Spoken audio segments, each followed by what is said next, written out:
Today's question is sort colors from LeetCode. It's a medium level question. So let's just understand the question and then we'll see how to solve this.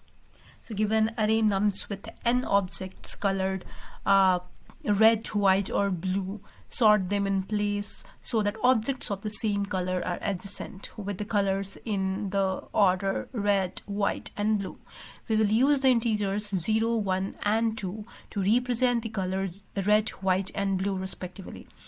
You must solve this problem without using the library's sort function. So what we're supposed to do here is that we'll be given an integer array and we're supposed to sort them, where we'll have zeros, then we'll have ones, and finally it is ended with the all twos.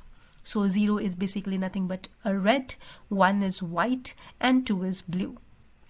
So it's a very straightforward question. So like basically we need to sort where the output array will have 0 and then 1 and then 2. That's all the question is asking us. The good point, which is like the takeaway points from the question, is that it should be in place, and we're not supposed to get any we're not supposed to basically take any sort function to solve this problem. So let's try to understand the methodology or the idea how to solve this, and then we'll come here to code. Alright, so this is the example which I'm going to take for the explanation, and this is the output which we are expecting from it. The facts from the question which I have collected is very important, and this is what we are going to use throughout the when we are solving this question. So there is this first important fact that hey, we'll only have 0, 1 and 2. We do not have any other numbers, right? Because we have red, white and blue. That's all we are sorting. So we'll only have 0, 1 and 2 with us.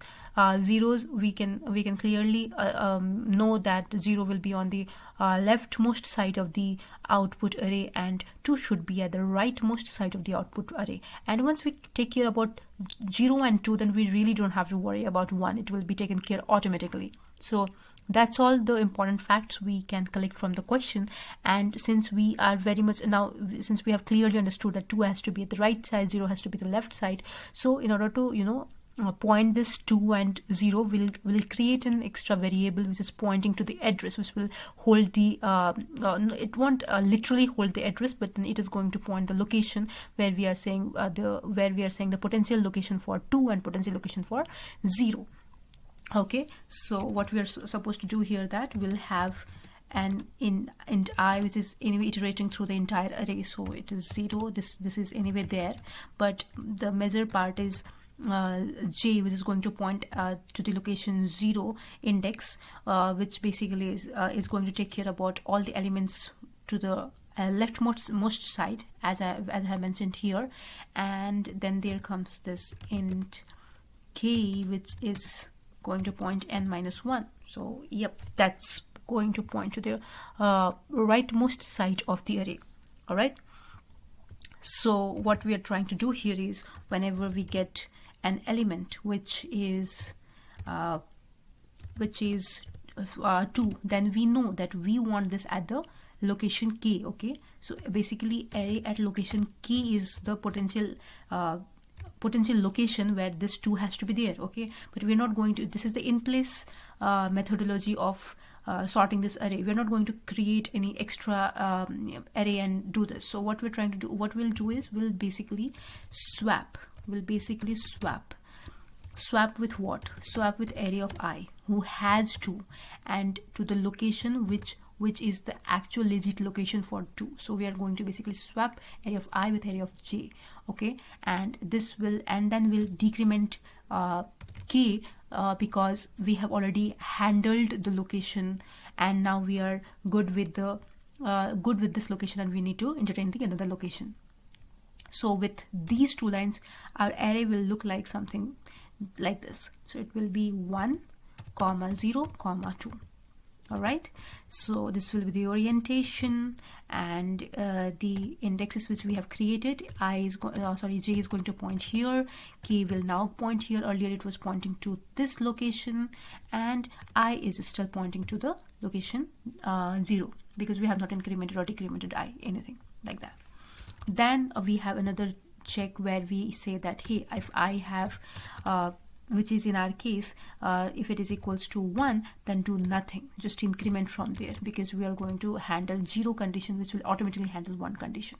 Okay, so with this, we have orientation 1, 0. I'm sorry, it should be 1, 0, 2. No change in the orientation of the elements. However, the indexes will look like something. This j will be here, k will be here, and my I is going to shift from here to here.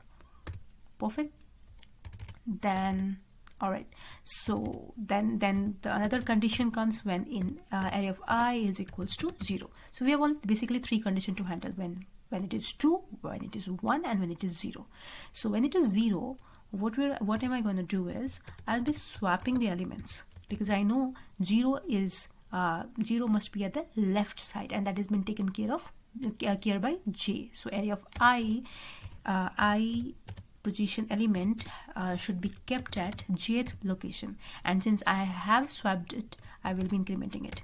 All right, so now j is done with this location, j should move further, so that's why I have incremented it. But since we are in this a single check, I am going to handle both 0 and 1, because we are swapping potential 0 with potential 1. Okay, so if whatever swapping is happening is just correct, I don't have to variable or this particular index should not continuously stay here. It can move further, it should move further, so it should be I++.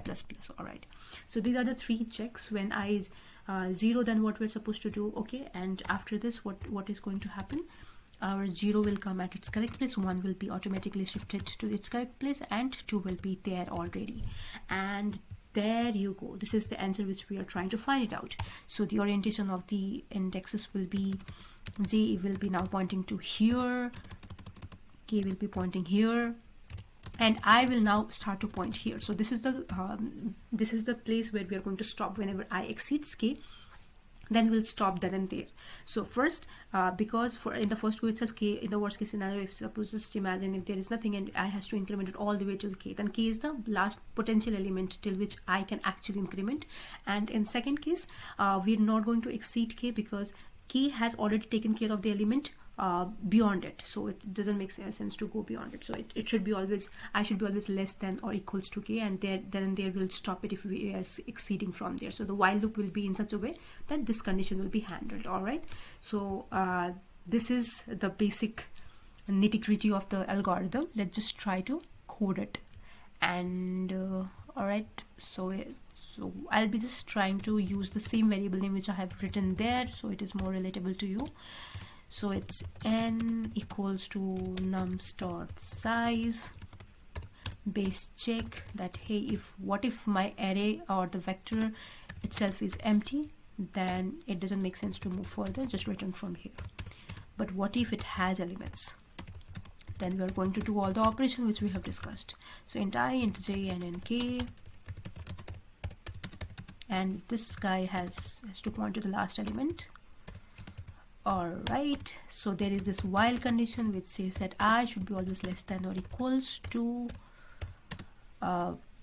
k, and there you go, all 3 condition. If nums of I, all right, this is 2, then what I'm going to do. Okay, else if nums I, if it is 0, then what I'm gonna do. And the else part, which is like when it is 1, then what I'm going to do. Okay, all of these cases we are supposed to handle, and then we'll be good. So we are going to swap nums of I with nums of k, because k is the one who is going to handle the rightmost part and where 2 is supposed to be placed. Similarly, swap the element with the nums of I with nums of j, which is going to handle 0 location. Since we have handled the location, we now have to decrement k and increment j, because we are done with the location which it was previously pointing to. And in this case, since we need to also handle 1, so it is like I++, because we are we are swapping the Lizette values, which will be anyway at the correct position after swapping. So I should increment at this point of time, and I will increment it in otherwise. So let's just recap. We got the size. We are checking the base. If in case if we do not have anything, then we need to return ing and k. I should be less than or equals to k because it's the last element and it doesn't make sense to go beyond. Then we have one case where it's equals to 2, then we are swapping I with k and decrementing k. Then we are swapping num I with num j when it is equals to 0, and we are incrementing I, else we are just incrementing I because it is going to handle the condition. One is getting handled here, and like in other case we just have to move forward. Here is the closing bracket of the entire function. Let's run it. Alright, semicolon is missing here. Let's just try to run once more. Okay, I think I'm missing semicolon a couple of places. I hope that is all. Perfect, it got accepted. Let's just try to submit it. Bingo, it got submitted. Thank you very much.